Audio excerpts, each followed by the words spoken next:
তো গাইস, তোমরা যারা এই ভিডিওটা দেখছো, তো এই ভিডিওটা দেখার আগে পার্ট 1টা দেখে আসো। এটা হচ্ছে লাভার এপিসোড 2। সো এখান থেকে আবার কন্টিনিউ করলাম আমাদের ব্লগটি। তো এখন যাচ্ছি লাভার দিকে। সেই ওয়াটারফলটা যে দেখেছিলাম আগের ভিডিওটায়, সেটা পার হয়ে আসলাম। এটা লাভার কিছুটা আগে।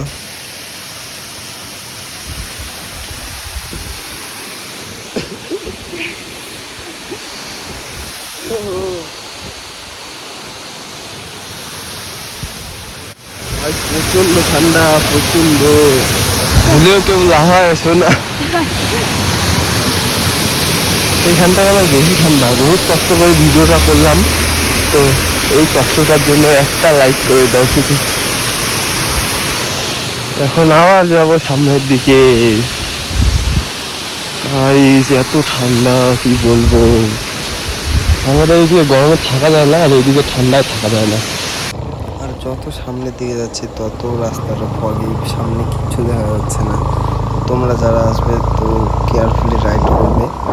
আর রাহিকে বলেছিলাম সোয়েটার নিয়ে বা জ্যাকেট নিয়ে আসার জন্য, তো বলেছিল বাড়ি এদিকে যা গরম, আমি সোয়েটার পরবই না, আমি যতই ঠান্ডা লাগুক আমি এইভাবেই যাবো। কিন্তু এখন এসে বলতেছে ঠান্ডা লাগতেছে। এখন আর বলে কি লাভ, এখন তো কিছু নিয়ে আসা হয়নি। যাই হোক, আরেকটু সামনে গিয়ে যদি বেশি ঠান্ডা পড়ে তাহলে ব্যাগে রেইনকোট আছে, রেইনকোট পরে নেবো। রেইনকোট দিয়ে কাজ চালাতে হবে। তো গাইস, ফাইনালি লাভায় চলে আসলাম। এখানটার টিকিট প্রাইস হচ্ছে 20 রুপিস। তো দেখছি এখানটায় মাকড়সার জাল পড়ে আছে, তালা দেওয়া, তার মানে হয়তো এখন হয়তো বন্ধ করে দিয়েছে টাকা নেওয়া। আর এখানটায় এত ঠান্ডা, দেখতে পাচ্ছ কি সুন্দর কুয়াশা। দেখতে সুন্দর লাগতেছে, কিন্তু ঠান্ডা না, প্রচন্ড।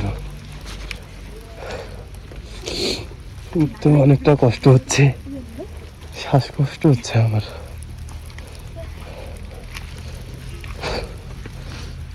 দেখো কি সুন্দর উপর, ওখানটায় একটা নতুন যেন কি বানিয়েছে, উপর থেকে ভিউ পাওয়া যাবে ভালো। আগের বার আসলাম, আগের বার ছিল না। আগে উপর থেকে ঘুরে আসছি, তারপরে ওখানটায় যাব। তো মানে লাভার ভিডিওটা শুধু একটা পার্ট করবো, ঠিক আছে? আর আসার সময় যেটা ভিডিও করছি ওটা আলাদা পার্ট করবো। হাঁপাই গেলাম গাইস।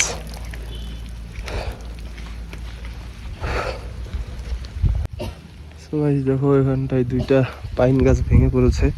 হয়তো কালকে ঝড় হয়েছিল, তো আমাদের এদিকেও একটু ঝড় হয়েছিল, হয়তো পাহাড়ে হয়েছে নাকি। এগুলা পাতাগুলো খুব পিছলা, আর ঝড়ের কারণে হয়তো গাছ দুটো ভেঙে পড়ছে। তো এদিকে যাওয়ার চেষ্টা করলাম, যাইতে পারলাম না ভাঙার কারণে। এখন এই দিক দিয়ে যাবো আমরা উপরে গিয়ে একটু দেখি কেমন লাগে উপরটায়। আর যা ঠান্ডা পড়ছে, জ্যাকেট তো নিয়ে আসিনি তেমন, কারণ বাড়ির দিকে গরম। আমি জানি ঠান্ডা আছে, কিন্তু বাইরের দিকে গরমে মানে বিরক্ত হয়ে গেছি। তাই আমি ভাবছি যে আজকে কত ঠান্ডা হোক, কিন্তু জ্যাকেট পরবো না। তো আর পারলাম না, শেষ পর্যন্ত রেনকোট পরে নিলাম। তাও রেনকোটটা পরে ঠান্ডাটা একটু কম লাগতেছে এখন। যাই উপরে আর একটু, এগুলো নোংরা হয়ে গিয়েছে, বসার জায়গাগুলো আছে কিন্তু জঙ্গল দিয়ে ভর্তি হয়ে গেছে। আর আজকে লোকও তেমন নাই, লোক খুব কম আসছে। কথা বলতে একটু অসুবিধা হচ্ছে, একটু ম্যানেজ করে নিও।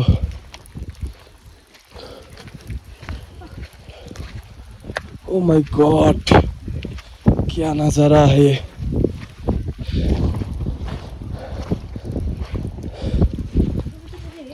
টাকার মূল্য আছে গাইস, কিন্তু টাকা সবকিছু নয়। শত কোটি টাকার ভিউ।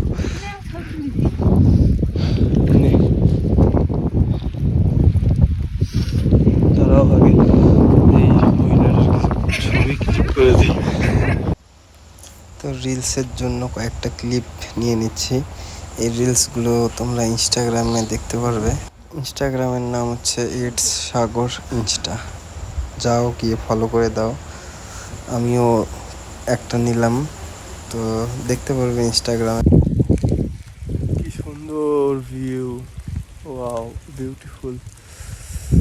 ঠান্ডায় পুরো হাত পা বরফ হয়ে যাচ্ছে, বরফ। ভালো কথা, দেখি তো কত ডিগ্রি চলতেছে এখানটায়। লাভা এখন 18 ডিগ্রি চলতেছে। আর যারা যারা আসবে রেইনকোট তো আনতে হবে মাস্ট, সাথে মোটা ধরনের জ্যাকেট নিয়ে আসবে। এই যে দেখো, এই দেখ পাইনের গাছ, পাইন গাছের শিক্ষা বললে দেখো গাছ, পাইনের কাঠগুলো কি সুন্দর ডিজাইন ডিজাইন থাকে, খুব ভালো লাগে দেখতে। হ্যাঁ রে, কুয়াশাগুলো দেখো কিভাবে আসতেছে, দেখা যাচ্ছে কি যাচ্ছে না, দেখাই যাচ্ছে না। কুয়াশাগুলো এমন ভাবে আসতেছে না, সেই লাগতেছে। সবাই লাভায় ঘোরা হয়ে গেল, এখন এখানটায় এসে ডিনার করতে পারবে তোমরা সবাই। তো সবাই ডিনার না, লাঞ্চ করতে পারবে, কারণ রাত্রে এখানটায় কে থাকবে, রাত্রে হয়তো থাকতেও দেয় না। দিনে আসতে লাগবে তোমাদের, দিনের বেলায় এসে বাড়ি থেকে নিয়ে আসতে পারবে, সামনের দোকানও আছে, দোকান থেকে কিনে নিতে পারবে, যেটা তোমাদের ইচ্ছা। বার্থডে সেলিব্রেশন করার জন্য বেস্ট জায়গা এটা, খুব সুন্দর। আমার বার্থডেতে যদি আমাকে কেউ নিয়ে আসতো তাহলে খুব ভালো হতো, আমাকে তো নিয়ে আসবে না, আমারই কাউকে নিয়ে আসতে লাগবে। দেখো এটা হচ্ছে যাত্রী সাথীর কার, তো এটা করেও আসছিল, তোমরা আসতে পারবে। খিদা তো নাই, তাও দেখি যদি চা টা পাওয়া যায় চা খাবো, তারপরে চলে যাব। আর আজকে আর ভিডিও করবো না হয়তো। তো নেক্সট ব্লগের জন্য সাবস্ক্রাইব করে রাখো, ফলো করে রাখো। তো হ্যাঁ, সেটা হবে। ঠিক আছে গাইস, আজকের জন্য টাটা। টাটা।